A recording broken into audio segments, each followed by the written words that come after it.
عظیم الشان کتاب ہے۔ عظیم الشان کس کا معنی کیا ہے؟ شاوش بولو جلدی۔ التنوین للتعظیم، یہ عظیم الشان مکتوب ہے، عظیم الشان مجموعہ ہے۔ یہاں قرآن کی 4 عظمتیں بیان ہوں گی، سلور عظمتوں کا بیان ہے۔ 4 عظمتیں، ایک یہ ھذا کتاب، یہ پہلی عظمت ہے، کتاب سے مراد مجموعہ، اور تنوین تعظیم کی، یہ عظیم الشان حکم نامہ، عظیم الشان کتاب۔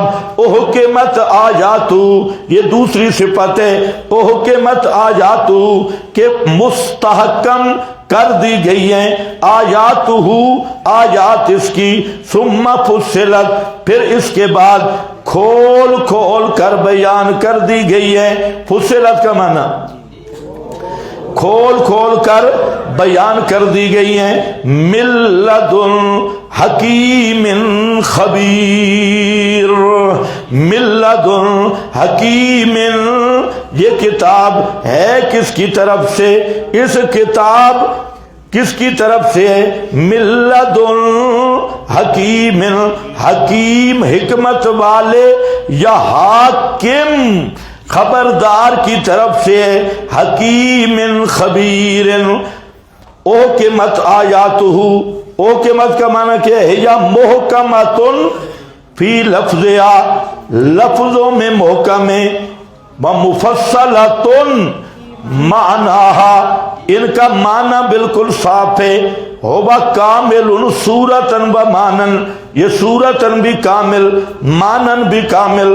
ھذا معنی ما روی عن مجاہد وقتادہ واختارہ ابن جریر۔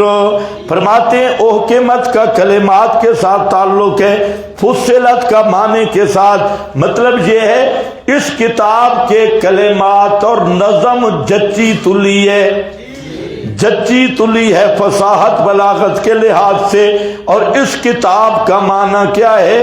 فصلت، فصلت بالکل صاف صاف بیان کیا گیا ہے۔ احکمت کی وہی تفسیر ہے جو میں نے سورہ یونس کے شروع میں کی تھی، کچھ سمجھ آئی ہے؟ تلک آیات الکتاب الحکیم، حکیم کے میں نے آپ کو 4 مطلب بتائے تھے، تو احکمت آیاتہ میں 4 جاری ہوں گے، جس کا عقل ہے وہ کر لے گا، نہیں تو ایمان بالغیب لے آؤ۔ اب دوبارہ وہ تقریر نہیں کروں گا، وہ سورہ یونس کے شروع میں ہو چکی ہے۔ احکمت دوسرا لفظ ہے فصلت، اس پر ایک مقام پہ میں نے تقریر کی ہے، اگر آپ کو یاد ہو، حوامی میں وہاں تقریر کی تھی، اور وہاں عربین کا لفظ بھی آیا تھا، عربی کی بھی فصلت کی بھی۔ جو تقریر وہاں میں نے کی ہے بالکل وہی تقریر جہاں ہے وہاں ہو چکی ہے۔ یہاں صرف یہ بتانا ہے کہ یہ کتاب یہ بالکل کھول کھول کے صاف صاف بیان کی گئی ہے، اور اسی پر میں نے بحث کی تھی النصوص تحمل علی ظواہرہا، اور قرآن کا معنی کیا ہوگا؟ عربی قواعد کے مطابق۔ کسی کو کوئی یاد آ رہی ہے یا جا رہی ہے؟ ہاں بالکل وہی تقریر ہے۔ ثم فصلت، اس کے بعد کھولی ہوئی ہیں، کھول کھول کر بیان کر دی گئی ہیں۔ قرآن کوئی پہیلیاں نہیں ہے، قرآن کوئی فلسفہ اور منطق کی الجھی گتھیاں نہیں ہے، قرآن بالکل صاف کتاب ہے اور صاف شفاف مضمون ہے، اس میں بجھارتیں نہیں ہیں، اغلوطات نہیں ہیں، اس میں کوئی کوڈ نمبر نہیں ہے، یہ کوئی صوفیوں کی اصطلاح نہیں ہے جو سمجھ ہی کسی کو نہیں آتی کہ صوفی کیا بک بک کر رہا ہے، اس کی اپنی اصطلاح بنی ہوئی ہے، کوئی رمز اشارے نہیں ہیں، بلکہ قرآن کیسی کتاب ہے؟ ثم فصلت، بالکل صاف شفاف مضمون والی، مفصل مضمون والی۔ کیوں ہے؟ کلام کس کا؟ احکمت حکیم کا تعلق ہے احکمت کے ساتھ، اور فصلت خبیر کا تعلق ہے فصلت کے ساتھ۔ اللہ نے اپنی 2 عظمتیں بیان کی، اللہ حکیم ہے تو تو اس کی کتاب بھی پر از حکمت ہے۔ اللہ حاکم ہے، خیر الحاکم ہے، اللہ حاکم ہے تو اس کی کتاب بھی کتابوں پر حاکم ہے، ساری کتابوں پہ حاکم ہے۔ اور اللہ خبیر ہے تو اس خبردار نے کتاب کو بھی ایسے نازل کیا، ہر مضمون کو تبیان لکل شیء، ہر ہدایت کے مضمون کو اس طرح بیان کیا جیسے سورج نصف النہار پہ کھڑا ہو، بالکل صاف صاف سامنے سامنے، اس لیے کوئی پروفیسر پڑھے وہ بھی سمجھ سکے، اور کوئی انگوٹھا لگانے والا قرآن سنے وہ بھی سمجھ جائے۔ جنہوں نے نبی کی تلاوت سنی تھی، درس بھی نہیں سنا تھا، تو تب بھی سمجھ گئے۔ اچھا چلو، ثم فصلت من لدن حکیم خبیر، کتنی شان کتاب، ہذا کتاب، کامل کتاب یہی ہے۔ آگے دوسری صفت ہے احکمت آیاتہ، تیسری صفت ہے فصلت، چوتھی صفت ہے من لدن حکیم خبیر۔ اچھا، فصلت بیان کھولا گیا ہے، وہ کیا مفصل بیان ہے؟ کس چیز کا بیان مفصل ہے؟ وہ چیز ہے بے اللہ تعبدوا الا اللہ تعبدوا الا اللہ، بے اللہ تعبدوا الا اللہ، یہ مفعول لہو ہے، اور کس سے؟ فصلت سے، فصلت سے ذرا مفعول لہو بنا کے بنا کرو، ثم فصلت، پھر اس کے بعد کھول کھول کر بیان کیا گیا ہے کس کو کیوں کھولی گئی کتاب، کس مسئلے کے لیے کتاب مفصل ہے۔ اللہ تعبدوا الا اللہ، اللہ تعبدوا الا اللہ، اس مسئلہ کو بیان کرنے کے لیے اس کے مضامین کو کھولا گیا۔ اللہ تعبدوا الا اللہ۔ دیکھو صوفی صاحب ناراض نہ ہوں، یہ نیچے دیکھو امام راضی کیا فرما رہے ہیں، الاول ان یکون مفعول لہ، پہلا یہ ہے کہ یہ مفعول لہ ہو، اور تقدیر عبارت یہ ہوگی کتاب احکمت آیاتہ ثم فصلت لأجل اللہ تعبدوا الا اللہ۔ ہاں، اس کتاب کا موضوع ہے لأجل اللہ تعبدوا الا اللہ، کہ نہ مت عبادتیں کرو، مت پکارو کسی کو اللہ کے سوا۔ بأقول ھذا التاویل، امام راضی فرماتے ہیں یہ جو تعبیل ہے یدل علی انہ لا مقصود من ھذا الکتاب الشریف الا ھذا الحرف الواحد، لا مقصودہ، سن رہے ہو کہ نہیں کوئی مقصود اس کتاب مقدس سے مگر ایک ہی حرف مقصود ہے، وہ کیا ہے؟ اللہ تعبدوا الا اللہ۔ یہ حرف ہدف کے معنی میں، یہ حرف وہ نہیں ہے جو قافیہ میں پڑھتے ہو، ایک ہی اس کا ہدف ہے، ایک ہی ہدف کیا ہے؟ وہ یہی ہے، آگے ذرا خیال کرو، فَكُلُّ مَنْ صَرَفَ عُمَرَهُ، ہر وہ آدمی جس نے اپنی عمر صرف کی ہے، کس میں؟ صرف پڑھانے میں عمر صرف کی ہے، ساری زندگی بیٹھا ہے باندر بن کے، اور کیا پڑھا رہا ہے؟